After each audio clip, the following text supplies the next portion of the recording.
Unity of Houston is an inclusive church where we seek to understand and live the teachings of Jesus and other spiritual masters. At Unity, we welcome all people from all spiritual paths and every walk of life. We celebrate the diversity of our city and of our world, and we teach love, tolerance, and oneness, seeking to live in harmony with open minds and open hearts. Wherever you are in your spiritual path, you are always welcome at Unity. Join us and discover that the life of your dreams is already within you. Told you a lot about him in the weeks leading to this time.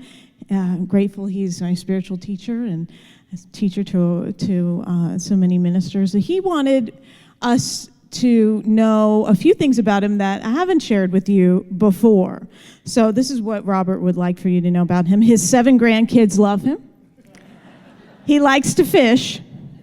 And he used to own a 1957 red Chevrolet convertible, and he was the coolest dude in the neighborhood when he drove it around. I mean, you could tell he was the coolest dude, right?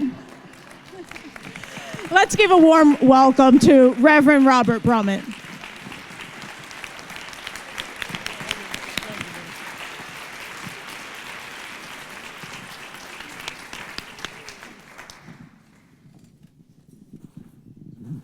Thank you, Jean Marie.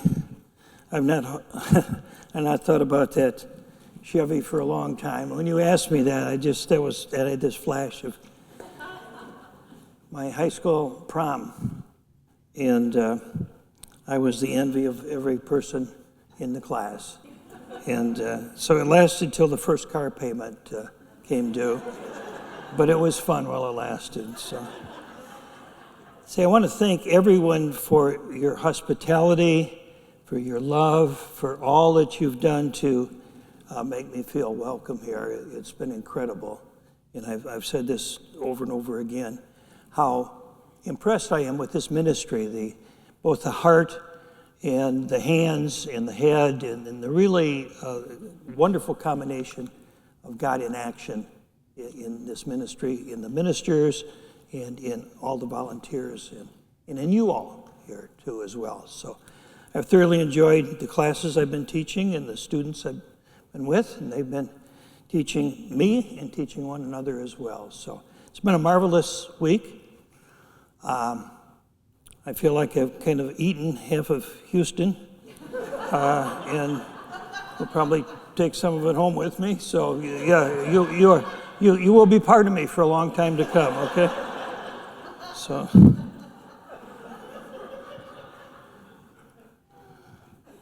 Let's see.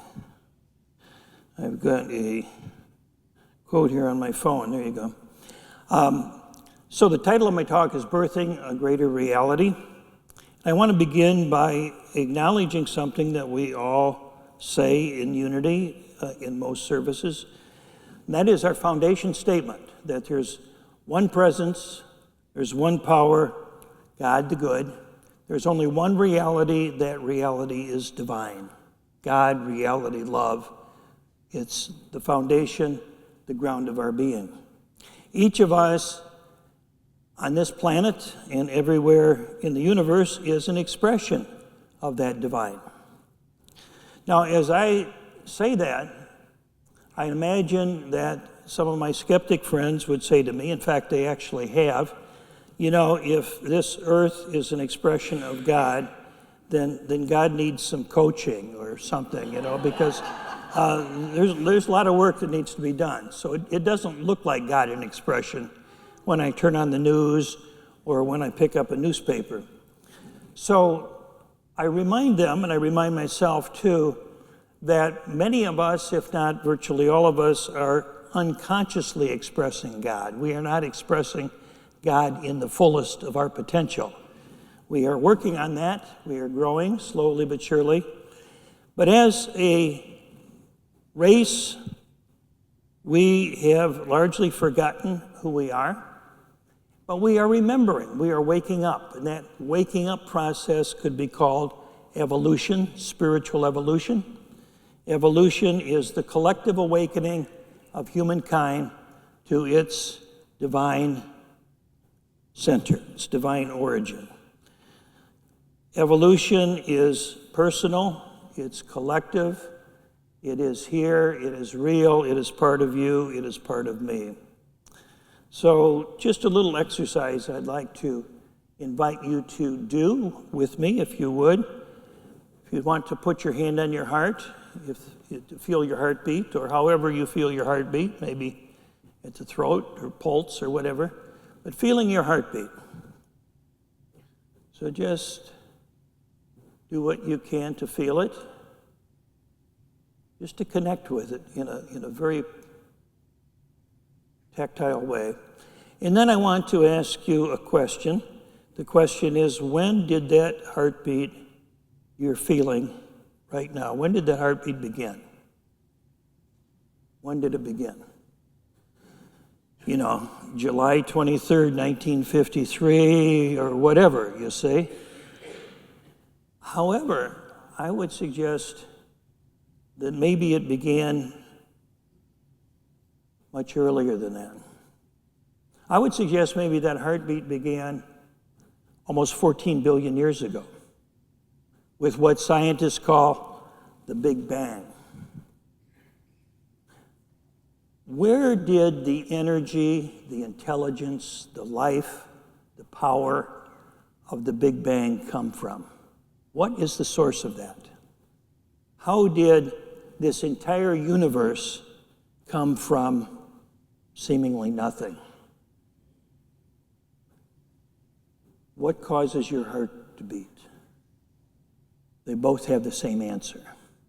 It's that same life, love, intelligence. Every time you feel your heart beat, you are reconnecting with the Big Bang. Every time your heart beats 100,000 times a day, the Big Bang is recreating itself in your life. The universe is being recreated within you. You are made of stardust. The same energy that produced the galaxies, the stars, the supernova, the planets, and everything in the universe is in your life, in your body right now.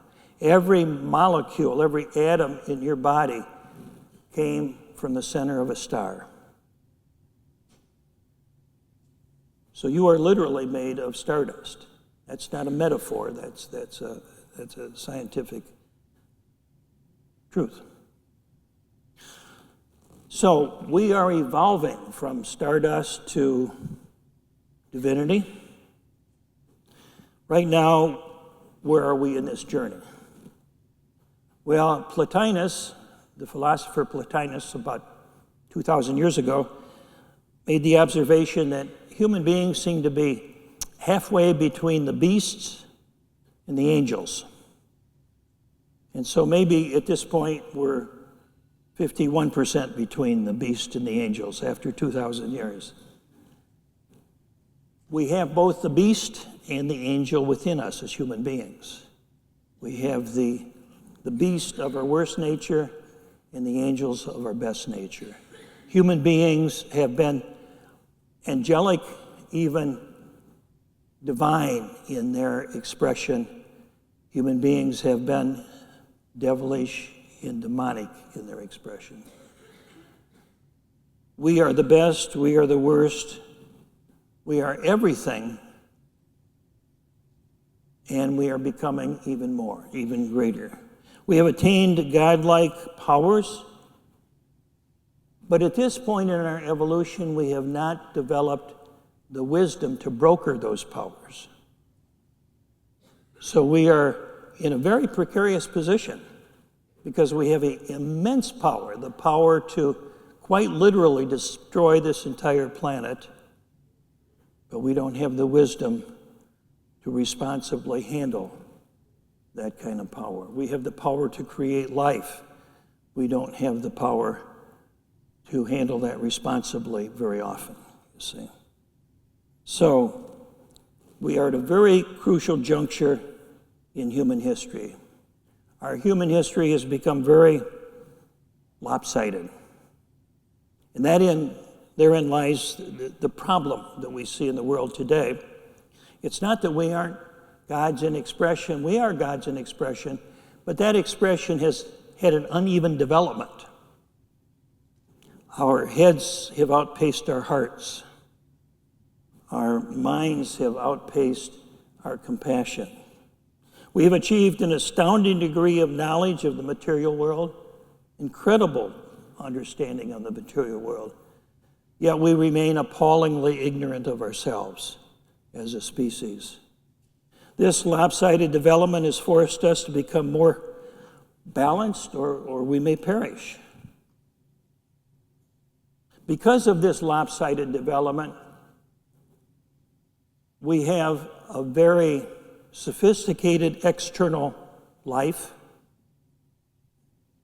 and for the most part, a very impoverished, empty internal life. And we as a culture have made it a habit of trying to fill that internal emptiness by things external. We have become a consumer-driven culture. There's nothing wrong with things, not at all.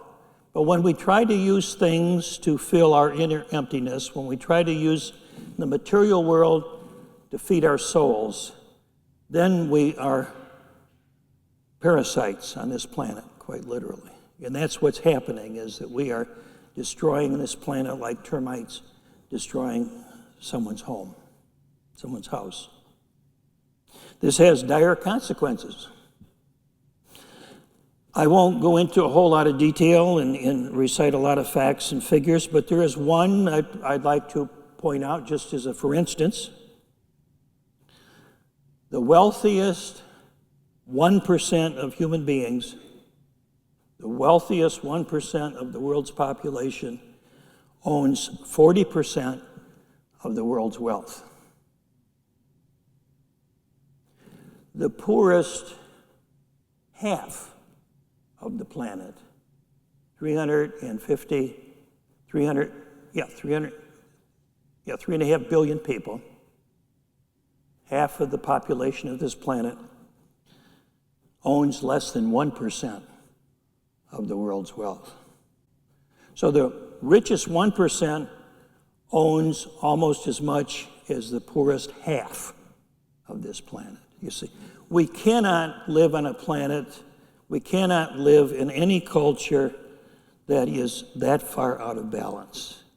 Something has to happen. The crisis before us is not really an economic crisis or a psychological crisis or a political crisis as much as it is a spiritual crisis. That spiritual crisis could be defined as a case of not knowing who we are. If you heard Reverend Michael's talk on Sunday, he addressed that very well. Who do you think you are? Well, most of us think we're somebody that we're not. Most of us don't really know who we are.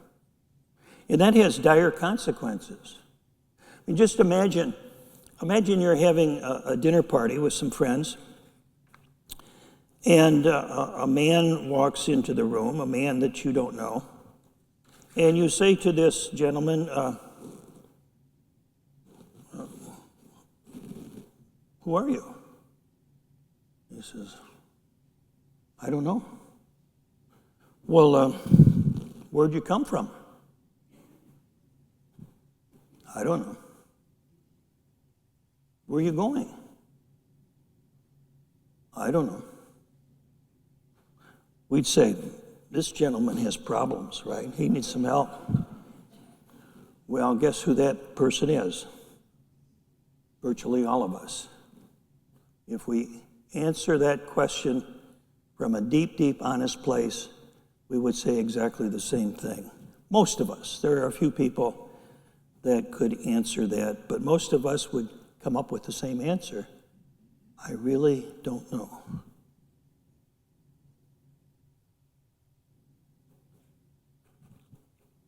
So we need to wake up to survive.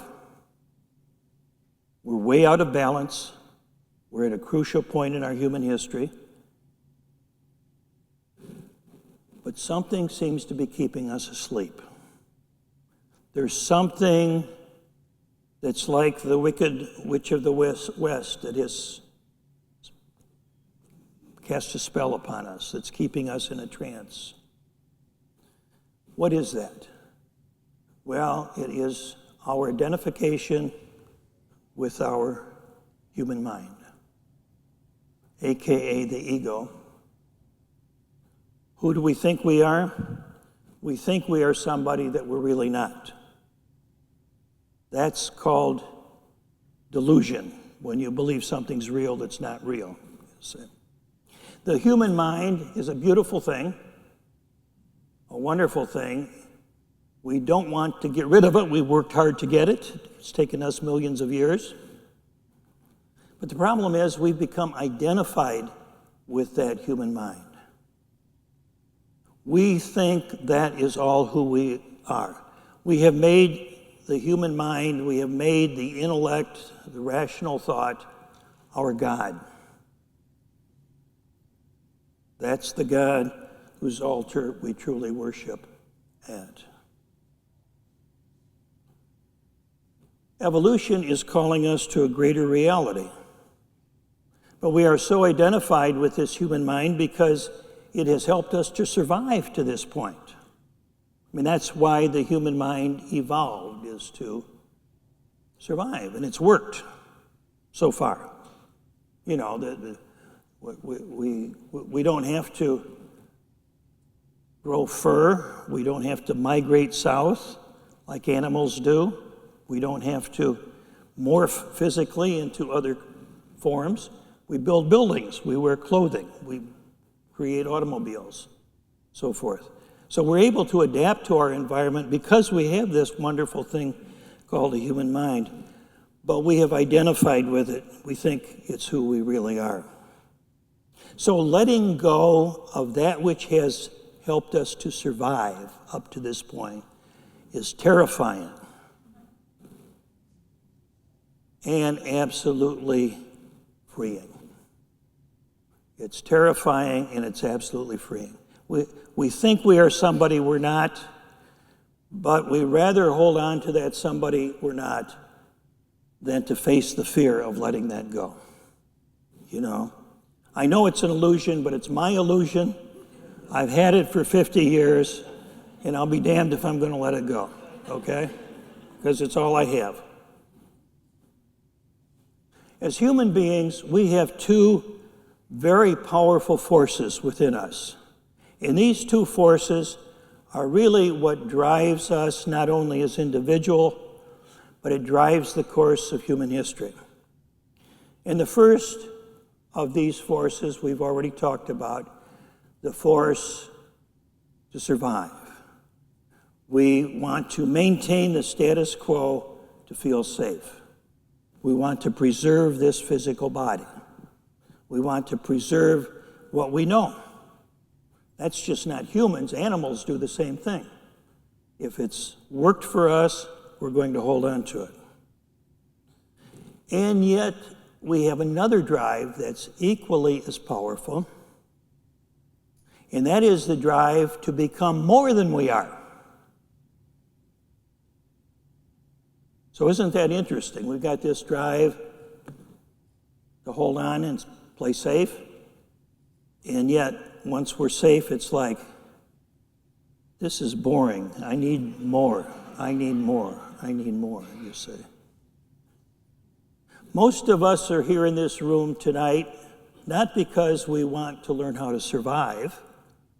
We're not here to talk about survival skills. Or if you are, I'm going to disappoint you because I'm assuming you know how to do that. But why we are here, why this ministry is created, is to go beyond who we've been, to go beyond where we've ever been before.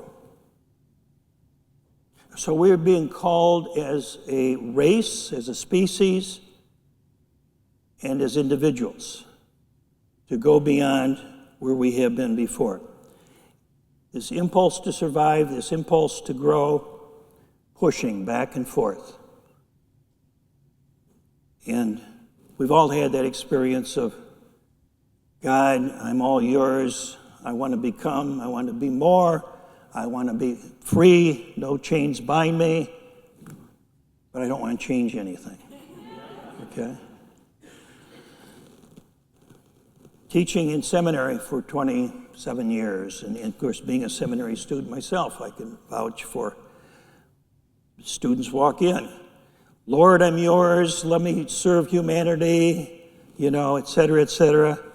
And about 6 months later, usually they're in my office, I want my mommy, I want my blankie. Because once that freedom shows up, it scares the bejabbers out of us. Freedom is one of the scariest things there is, because we identify ourselves by our limitations. We identify ourselves by our limitations. Who am I? Well, I answer that by looking at the circles I have around me. I am this body, I am this mind, I am this family, I am this tribe. This is how we define ourselves, by our limitations. So we're being pushed, called, pulled to go beyond, to become something even greater.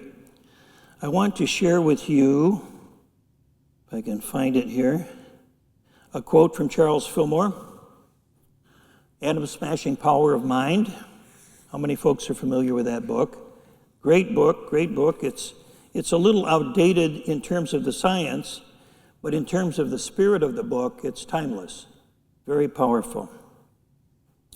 He writes, the world has been taught that Jesus was so superior to mortal man that he can be thought of only as a God. This removes him from us as a man whose character we may emulate and as an example of what we can become. And that's how in Unity we typically see Jesus as a way shower, a role model, a pioneer. There is now a great awakening. He wrote this in 1947, by the way, 46, 47, published in 48, the year he died. There is now a great awakening in all parts of the world to the possibility and the absolute necessity of a race of men, and I'll add, and women, patterned after Jesus of Nazareth. So Charles Fillmore had this theory that Jesus was kind of a seed. He was sort of a visitor from the future, if you will, that came in and showed humankind what's possible. And it's taken perhaps 2,000 years for his message to germinate. And now it's ready to sprout and grow leaves and open up.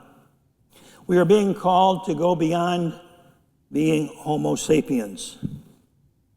We are being called to become Homo Divina.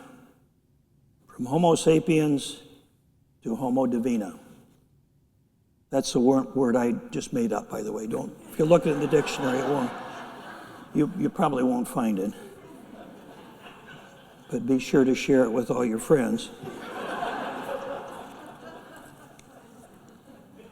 So right now we are feeling in a very intense way the power of both of these. We can see it in our political world, we can see it in our homes, we can see it everywhere. This intense struggle between holding on for dear life and going beyond.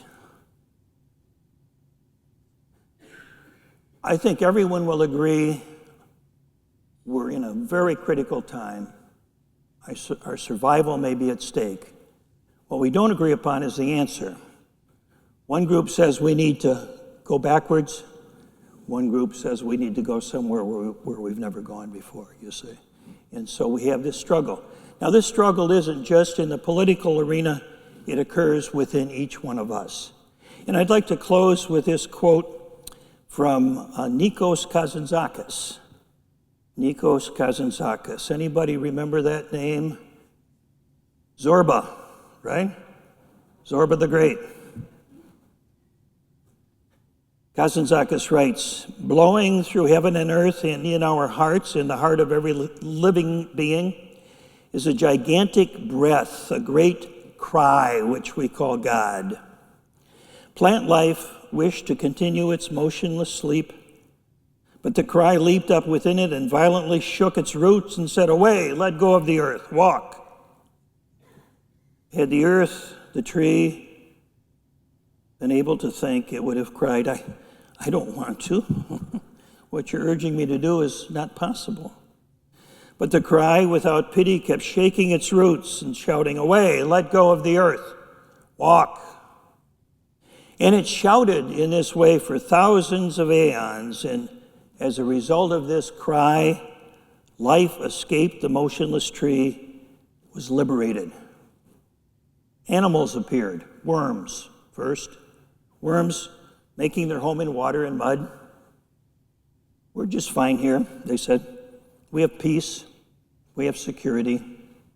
We're not budging. We're not going anywhere. But the terrible cry hammered itself into their loins and said, leave the mud. Stand up. Give birth to your betters. We don't want to. We can't. You can't, but I can. Stand up. And so, after thousands of eons, humans emerged, mankind trembling still on his unsolid legs. His body from breast to head is worked on and tormented by this merciless cry. He's been fighting to draw himself like a sword out of his animalistic scabbard. Now he is fighting to draw himself out of his human scabbard.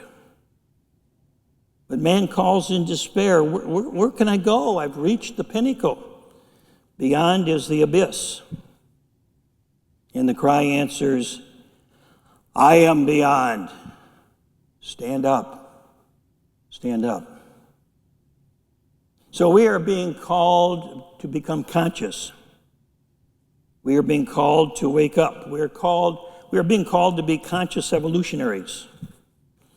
You know, if there's a revolution going on, you can join it and become a revolutionary. Well, there's an evolution going on. I invite you to join it and become an evolutionary, a conscious evolutionary. Because we're doing this not only for ourselves, but for every generation to come. And I was talking with John about the work that he does, generational work, and how powerful that is. And what we're doing here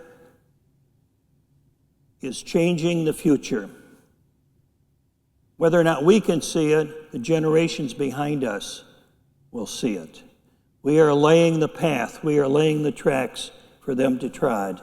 We are the ones we are the ones they have been waiting for. So I invite you to join me in standing up and saying, yes, I will. Thank you for listening. I enjoy being here with you. Thank you. Thank you for watching this message today. I'd like to invite you to join us in person here on campus at Unity of Houston for Sunday morning or Wednesday evening services. If you can't be with us here on our campus, you can still join us live on Facebook or on our website, unityhouston.org, Sunday mornings at 11 a.m. Central.